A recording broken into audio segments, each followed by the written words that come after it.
Ya. Assalamualaikum warahmatullahi wabarakatuh.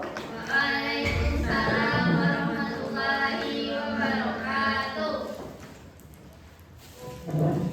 Sebelum memulai pembelajaran hari ini, lebih baik kita berdoa terlebih dahulu kepada ketua. Tolong silakan pimpin doanya. Berdoa mulai. Bismillahirrahmanirrahim. Nah, dengan berdoa tadi, semoga pembelajaran kita bisa berjalan lancar. Amin. Apa kabar anak-anak semua? Baik, Bu. Ada yang tidak hadir hari ini? Ada, Bu. Siapa? Amar Respamila. Bagaimana keterangannya? Ada yang sakit, Bu. Jadi motivasi untuk hari ini, kalian harus menjaga kesehatan agar bisa melakukan pembelajaran untuk minggu depan. Ibu mau bertanya, sebelumnya kita membahas tentang apa?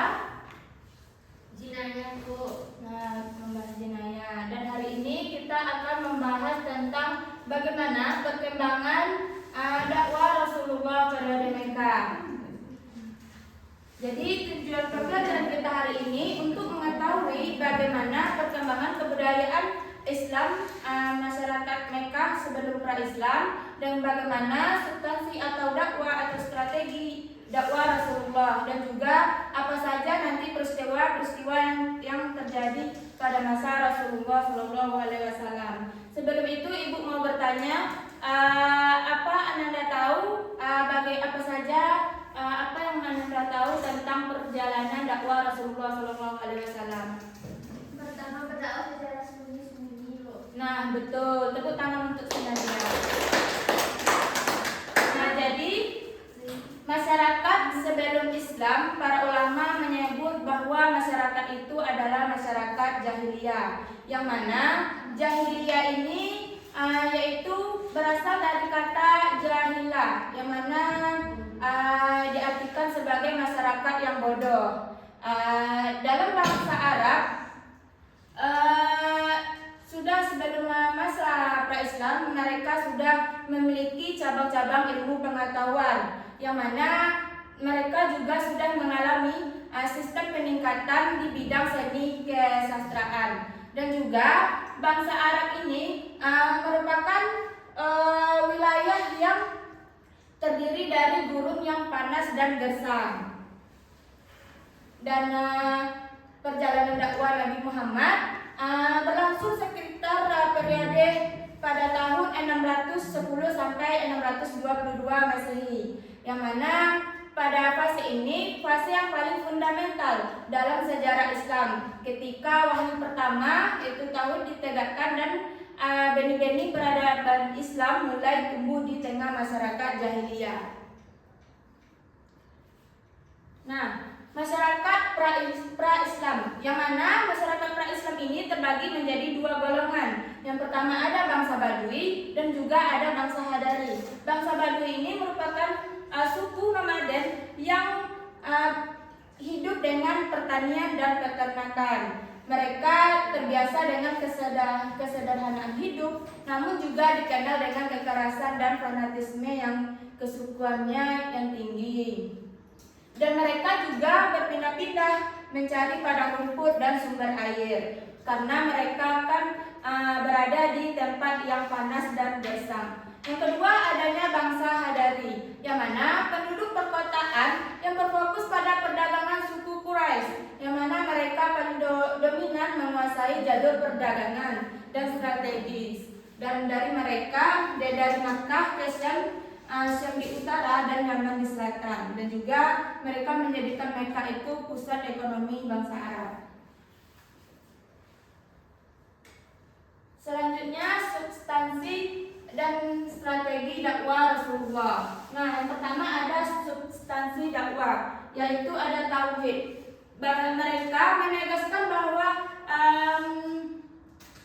keesaan Allah sebagai satu-satunya yang disembah. Mereka menegaskan hanya Allah lah yang Tuhan yang wajib disembah. Yang kedua hari kiamat, yang mana mereka mengingatkan tentang pertanggung pertanggungjawaban amal dan pembalasan di akhirat. Mereka pasti mengakui bahwa pasti suatu saat ada pertanggungjawaban atas amal dan perbuatan kita yang telah dilakukan di dunia. Dan selanjutnya ada moralitas, yang mana mereka mengajak meninggalkan kebiasaan buruk dan membangun akhlak mulia. Mereka mengajak berbuat baik, membangun integrasi yang baik sesama bangsa, dan juga adanya persaudaraan, yang mana mereka membangun ukhuwah Islamiyah dan melampaui batas suku dan kabilahnya. Selanjutnya ada strategi dakwah Rasulullah yang terbagi menjadi dua.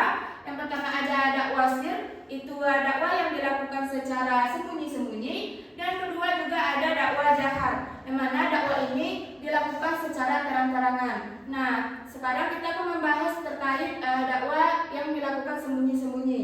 Dakwah yang dilakukan sembunyi-sembunyi ini berlangsung sekitar 3 tahun pertama, yang mana dakwah dilakukan secara rahasia kepada keluarga, sahabat, dan terdekat. Contohnya dari Ali bin Abi Thalib, Zaid bin Haris, Abu Bakar As-Siddiq, dan juga Ummu Aiman. Fase ini membangun fondasi komunitas muslim yang kuat, dan yang kedua ada pun fase terang-terangan, yang mana dakwah yang dilakukan Rasulullah itu secara terang-terangan, dan juga terdapat dalam Quran surat Al-Hijr ayat 94 yang artinya, maka sampaikanlah secara terang-terangan apa yang diperintahkan kepadamu, dan dakwah ini dilakukan secara terbuka dan dilakukan di hadapan masyarakat Mekah. Dan selanjutnya adapun peristiwa penting dalam dakwah periode Mekah. Pertama ada peristiwa hijrah ke Habasyah yang sekisaran tahun ke-5 kenabiannya dan mencari perlindungan dari Raja Najasyi. Yang kedua ada Amul Huzni, yaitu tahun ke-10 kenabian dan tahun duka cita kehilangan dua orang tercintanya. Dan yang ketiga adanya Isra Mi'raj, di mana perjalanan agung spiritual Nabi dan menerima perintah sholat 5 waktu. Dan yang keempat ada hijrah ke Yathrib. Yang pertama kita akan membahas tentang hijrah ke Habasyah, mana hijrah ke Habasyah ini merupakan kaum Quraisy semakin gencar menyiksa umat Islam, yang mana Bilal bin Rabah disiksa di padang pasir dan keluar Yasir menjadi syuhada pertama, dan Rasulullah mencari jalan untuk menyelamatkan umatnya. Dan selanjutnya ada Amul Huzni dan juga Isra Mi'raj, yang mana Amul Huzni adanya pada tahun ke-10 kenabian mengalami dua kehilangan yang paling menyakitkan dalam hidupnya. Yang pertama ada Abu Thalib dan yang kedua juga ada Siti Khadijah. Dan selanjutnya ada pun Isra Mi'raj Nabi Muhammad. Nah, Isra Mi'raj ini perjalanan malam dari Masjidil Haram ke Masjidil Aqsa di Palestina, dan kedua perjalanan naik menembus langit hingga Sidratul Muntaha, dan juga adanya menerima kewajiban sholat 5 waktu. Dan selanjutnya ada pun hijrah ke Yathrib, yaitu Madinah, yang mana di sini yang pertama mereka di Baitul Aqabah ada 6 orang dari Yathrib berbaiat kepada Nabi dan menyatakan masuk Islam dan berjanji menyebarkan ajaran Islam. Yang kedua ada pun Baitul Aqabah ada 73 orang dari Yathrib berbaiat berjanji melindungi Nabi dan umat Islam, dan juga ada persekongkolan Quraisy dan perjalanan ke Gua Sur. Nah, sekian materi kita hari ini. Untuk mengevaluasinya, Ibu akan bertanya kepada kalian semua terkait materi kita hari ini.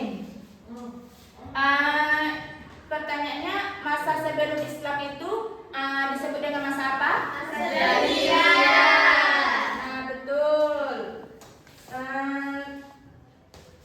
Selanjutnya, masyarakat Arab pra-Islam dikenal dengan hidup nomaden. Nah, betul. Berarti semuanya sudah paham. Untuk materi besok silakan Ananda pelajari materi kita besok kita membahas periode Madinah. Untuk sekianlah hari ini Ibu ucapkan Assalamualaikum warahmatullahi wabarakatuh.